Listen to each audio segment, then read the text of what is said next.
Hi friends, welcome to వీవిడీస్ vlogs. ఇది రీసెంట్గా నేను అప్లోడ్ చేశాను కదా వీడియో. మా పాపని స్కూల్కి పంపించాను కదా ఫ్రెండ్స్, మొన్న అప్లోడ్ చేసిన వీడియో తర్వాత కంటిన్యూషన్ వ్లాగ్ అనమాట వీడియో. తను వెళ్ళిన తర్వాత ఇలా బాసన్లు అన్నీ క్లీన్ చేసుకొని తర్వాత టిఫిన్ ప్రిపేర్ చేయడం, తర్వాత వాచింగ్ మూవీ. టిఫిన్ వంట అంతా అయిపోయాక చూసేయండి. ఇదిగోండి, ఖాళీ అయిపోయిన కొన్ని కంటైనర్స్ ఉంటాయి కదా, చిన్నవి స్మాల్ అందులో ఏమన్నా వేసుకునేవి, అవన్నీ కూడా నేను మార్నింగ్ బాసన్లు తోమేటప్పుడే తోమేస్తాను ఫ్రెండ్స్. ఖాళీ అయిపోగానే అందులో వేసేసుకుంటాను. మొన్న వీడియో చూసారా ఫ్రెండ్స్? ఎంతమందికి నచ్చింది కామెంట్ చేయలేరు. ఇదిగోండి, నేను చెప్పాను కదా తను వెళ్ళిన తర్వాత డీప్ క్లీన్ చేసుకుంటాను స్టవ్ అనేసి క్లీన్ చేస్తున్నాను. ఇంతకుముందు నేను ఒక లిక్విడ్ చూపించాను నా వీడియోస్లో. మీరు ఎవరైనా చూడలేకుంటే చూడండి, ప్లేలిస్ట్లో ఉంటుంది. ఆ లిక్విడ్తోనే నేను క్లీన్ చేస్తాను ఫ్రెండ్స్, స్టవ్ అండ్ అది కూడా ప్లాట్ఫామ్ కూడా, కిచెన్ ప్లాట్ఫామ్ కూడా. ఆ లిక్విడ్ నాకు చాలా బాగా అనిపిస్తుంది. ఇది నేను క్లీన్ చేసి 3 days అవుతుంది ఫ్రెండ్స్. అంటే మామూలుగా పైన తుడుస్తున్నాను అనమాట, డీప్గా క్లీన్ చేయట్లేదు, అందుకే మురికి ఎక్కువ వస్తుంది. మళ్ళీ ఇంకా స్టవ్ పైన అది ఉంటుంది కదా బర్నర్ దగ్గర సైడ్ నుంచి ఫ్లేమ్ వచ్చి అదంతా బ్లాక్ అయిపోయింది. ఆ బ్లాక్నెస్ పోతలేదు, దానికి ఏం చేయాలో చూడాలి. ఇంకా నేను మొత్తం అంతా దాంతో లిక్విడ్తో రబ్ చేసిన తర్వాత వాటర్ని పోసి కడిగేస్తాను ఫ్రెండ్స్. అలా ఊరికే కడగడం వల్లనే అనుకుంటా బర్నర్ పాడయింది. మామూలుగా తుడిస్తే పాడయ్యేది కాదేమో, ఊరికే వాటర్ పోసి కడగడమే చేస్తాం కదా, అట్లా చేస్తేనే క్లీన్ అనిపిస్తుంది, బాగా అనిపిస్తుంది. తుడిస్తే అంత క్లీన్ అనిపించదు, అందుకే ఊరికే కడుగుతూ ఉంటా. ఇదిగోండి, ఆ ప్లాట్ఫామ్ ఏమో బట్టతో తుడుస్తున్నాను. ప్లాట్ఫామ్ అంతా లిక్విడ్తో రాసి బట్టతో తుడుస్తున్నాను అనమాట. స్టవ్ ఏమో కడిగేస్తాను. ఇదిగోండి, స్టవ్ పైన బ్లాక్నెస్ వచ్చిందా, అది సైడ్ నుంచి ఫ్లేమ్ వస్తుంది ఫ్రెండ్స్, మంట సైడ్ నుంచి వచ్చి అదంతా బ్లాక్ అయిపోయింది స్టీల్ది. అది ఎలా పోతుందో ఏమో తెలియట్లేదు. చాలా లిక్విడ్స్ ట్రై చేస్తున్నాను, అది ఇది వేసి రబ్ చేయడం, తుడవడంలా, అయినా పోతలేదు.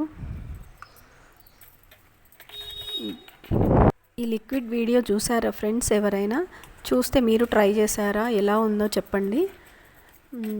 మళ్ళీ అది అయిపోగానే మళ్ళీ నేను ప్రిపేర్ చేశాను, కానీ ఆల్రెడీ అప్లోడ్ చేసిన వీడియో మళ్ళీ సేమ్ అదే అప్లోడ్ చేయకూడదు కదా, అందుకే చేస్తలేను.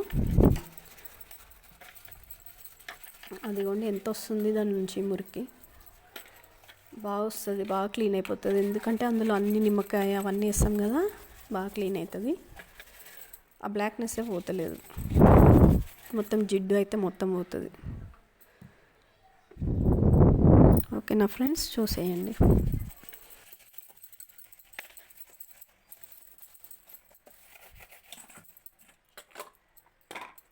ఇక్కడ నేను రబ్ చేసిన తర్వాత 5 minutes లీవ్ చేశాను ఫ్రెండ్స్. 5 minutes వదిలేస్తే కొంచెం బాగా గట్టిగా జిడ్డు వాడిపోయింది, రిమూవ్ అవుతుంది అనేసి 5 minutes వదిలేశాను. 5 minutes తర్వాత మళ్ళీ క్లీన్ చేశాను, అంటే మళ్ళీ స్క్రబ్బర్తో రుద్ది క్లీన్ చేశాను అనమాట. చూసేయండి.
ఇదిగోండి, వైపర్తోని వాటర్ క్లీన్ చేసేస్తే అయిపోయింది. ఇంకా కిచెన్ ప్లాట్ఫామ్ క్లీనింగ్.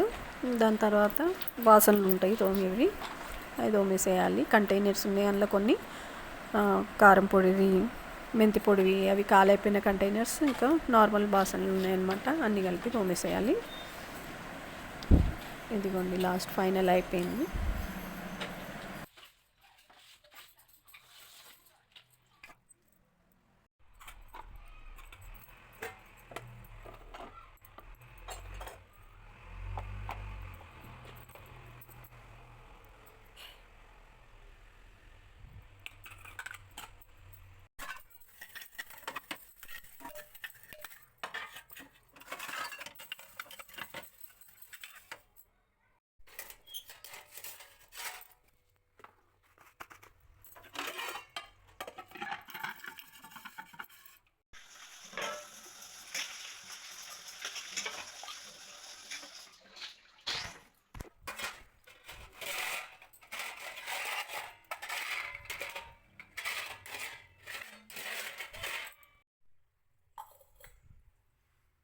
ఇదిగోండి కొన్ని బాసనలు చిక్కులే వేసాను, గ్లాసెస్ అలాంటివి అక్కడ కొంచెం సెల్ఫ్ లాగా ఉంది ఒకటి కిచెన్ కిటికీ దగ్గర, అక్కడ పెట్టేస్తాను గ్లాసెస్. వాటర్ అన్నీ డ్రైన్ అయిపోతాయి. ఇది కారం పొడిది ఫ్రెండ్స్, కారం పొడి కలిపి పెట్టుకున్నది ఉంటుంది కదా కంటైనర్, అది స్టీల్ కంటైనర్, దాన్ని వాష్ చేయాలి. ఇదిగోండి బాసనలన్నీ కంప్లీట్ అయ్యి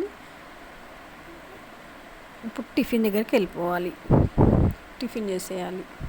ఇదిగోండి బ్యాంబినో అందరికీ తెలిసిందే అనుకుంటాను, కానీ ఇక్కడ నేను ఒక చిన్న మ్యాగీ ప్యాకెట్ ఉంటుంది కదా, మ్యాగీలో నూడిల్స్ మసాలా, అది యాడ్ చేస్తాను ఫ్రెండ్స్. అందుకే ఈ వీడియో ఇందులో యాడ్ చేశాను. ఆల్రెడీ తెలిసిన వాళ్ళు ఉంటే స్కిప్ చేసేయండి, తెలియని వాళ్ళు ఉంటే చూసేయండి. ఫస్ట్ ఎప్పుడైనా నేను పచ్చిమిర్చి వేస్తాను, ఆయిల్ వేసిన తర్వాత అందులో జీలకర్ర ఆవాలు వేసి, తర్వాత ఆనియన్స్ వేసిన తర్వాత నేను ఏ బౌల్తో అయితే నూడిల్స్ బ్యాంబినో తీసుకున్నాను, ఆ బౌల్తోనే 2 గ్లాసెస్ ఆఫ్ వాటర్ తీసుకోవాలి. అయితే ఈ బౌల్లో 2 గ్లాసెస్ బ్యాంబినో పడుతుంది అనమాట, బ్యాంబినో సేమియా. కాబట్టి నేను 4 గ్లాసెస్ పోసాను వాటర్. చూసేయండి, ఇంకా అది కొంచెం బాయిల్ అయిన తర్వాత, ఇందులో ఇప్పుడు బాయిల్ అవుతున్నప్పుడే నేను వేసాను అనుకుంటా నూడిల్స్ మసాలా, సాల్ట్ వేసాను. సాల్ట్ వేసిన తర్వాత నూడిల్స్ మసాలా. ఇదిగోండి మ్యాగీ ప్యాకెట్లో మిగిలిపోతుంది కదా, నేను మొత్తం వేసి చేయను ఫ్రెండ్స్. ఇప్పుడు ఒక ప్యాకెట్కి ఒకటి వస్తే 3 ప్యాకెట్స్కి 3 వస్తాయి కదా, అట్లా 3 ప్యాకెట్స్కి 2 మసాలా యూజ్ చేస్తా, ఇంకొకటి మిగులుస్తా. ఇలా బ్యాంబినోలు ఇవే ఏమన్నా ఉప్మా ఇలాంటి తినరు కదా, అప్పుడు అందులో ఇది యాడ్ చేసామనుకోండి తింటారు, అందుకే దాన్ని సపరేట్గా మిగిలిస్తాను అనమాట. అది బాయిల్ అయిన తర్వాత లిడ్ క్లోజ్ చేసి పెట్టాలి ఫ్రెండ్స్, అది బాయిల్ కావడానికి. ఇదిగోండి బ్యాంబినో సేమియా ఉప్మా రెడీ అయ్యింది,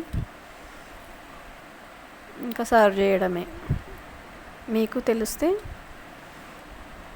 కామెంట్లో పెట్టండి, తెలియకున్నా కామెంట్ చేయండి, తెలిసినా కామెంట్ చేయండి.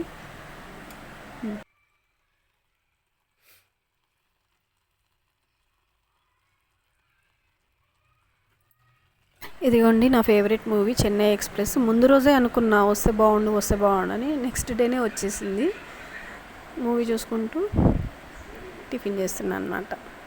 మూవీ తర్వాత నేను మార్నింగ్ చపాతీ చేశాను కదా మా పాపకి 2, ఇంకా 2 అవి ముద్దలు మిగిలిపోయినాయి కదా, వాటిని మనం వినాయక చవితికి పాశం చేసుకుంటాం కదా ఫ్రెండ్స్, దానికోసం చేస్తాం కదా తాలికలు, అవి చేసి పెట్టుకుంటున్నాను అనమాట.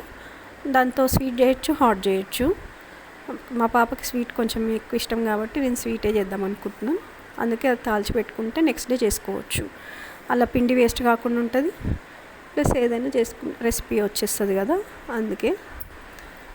తర్వాత వర్క్ ఇదే ఫ్రెండ్స్. Thanks for watching.